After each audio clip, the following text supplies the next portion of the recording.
At yun na nga, dumating na yung from Rapo. So, ayan, pinaksan na natin para matest na din natin siya. Syempre, diba? Lagi kasi tayong lumalabas. So, ngayon, kailangan natin ng power bank para mabilis agad tayo maka-message or reply sa mga clients natin. And nakita ko tong si Rapo na magnetic wireless charger sa TikTok, of course. Kaya ayan, agad-agad naman tayong nag-check para matest natin siya. Kasi syempre, kailangan natin ng matibay na power bank yung talagang mafu-full charge tayo kahit empty na tayo.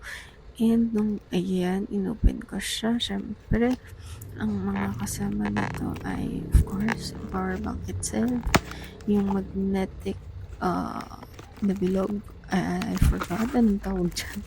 And of course, yung charger. Yun, wala nga lang siyang ulo or head. Guys, so kayo na yung bahala dyan. I guess marami naman kayong ganun sa mga bahay nyo. Kaya, try nyo na. And in fairness, dito kay Rapo ha, napupuno niya yung charger, yung phone ko, ng 2 beses na full charge.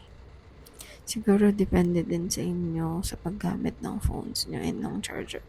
Kung gaano siya katagal, gaano nyo siya katagal naggamit or gaano nyo siya katagal ma-charge yung mga phones nyo and kung ilang beses nyo siya pwedeng i-full charge. Sa case ko, 2 beses na full charge yung phone. And, ayan, dahil nga kailangan natin siya laging full charge. Siyempre, nag-prepare na tayo. So, yun lang. Bye! Try nyo na to, guys.